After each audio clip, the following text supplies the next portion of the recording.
This afternoon, the White House released more than 100 emails. The talking points about two scandals: the AP scandal, which is the government spying on journalists, and of course the IRS. Now, we took a live press conference of President Obama revealing that IRS officials inappropriately targeted conservative Tea Party groups for scrutiny.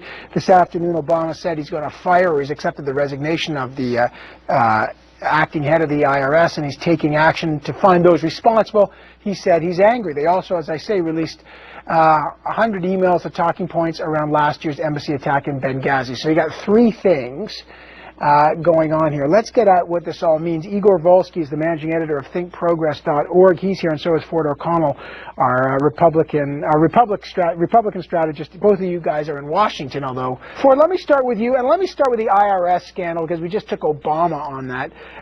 What do you make of what he said, that he's firing the head of the IRS and he's trying to get to the bottom of it? Is that enough?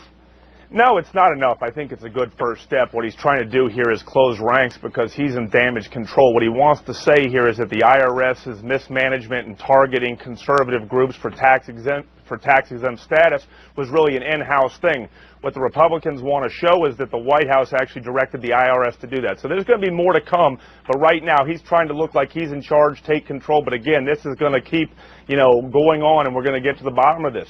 Once folks in Washington found out what was going on, that these lists were being made with Tea Party and Patriot, that they didn't immediately tell Congress about it. Evan, Igor is telling a great story here. And to implement guidelines to make sure this never happens again. But look, there's just simply no evidence to show this goes up any higher. Certainly no evidence. Igor, this has been going on for the 27 months. We don't know whether or not there's evidence. The president pretended like he was shocked, and the IRS has been saying they've been doing this since March of 2010. If we flipped this out and said the president was George W. Bush, and it was Center for the American Progress, okay, that was being targeted for tax-exempt status, the left would be going bonkers. Bottom line is, we don't know. Targeted in 2004. Groups were targeted we don't know. In 2006 by the IRS under Bush. There was 300 groups, and we found out that left groups were getting a better deal. I can't hear both of you. Okay, Ford then Igor. Ford.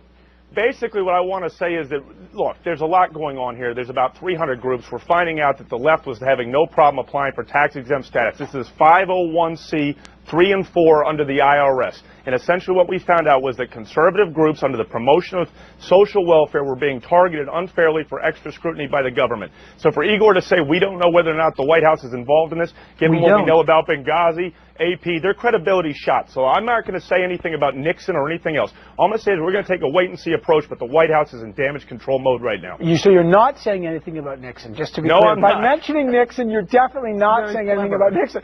Okay. This started in 2010 when the IRS was run by a guy named Schulman, who was appointed by President George W. Bush. And was also a Democrat. And it looks like this guy ran a pretty loose shop. You had a rash of these groups who are supposedly working in the social welfare, but really groups like Crossroads GPS and a lot of these folks who take unlimited donations and ran the campaign that has nothing to do with it, Igor. It has everything to do with it. That's the bottom line is the government is the Obama White House is claiming incompetence. We're going to find out whether or not that claim is true, and if it is not true, and we find out that the direction to target conservative groups for tax-exempt status came from higher up, the White House is going to be in serious trouble. All right, well, that's trouble. not the only scandal. Attorney General Eric Holder didn't provide many answers regarding the AP phone records case.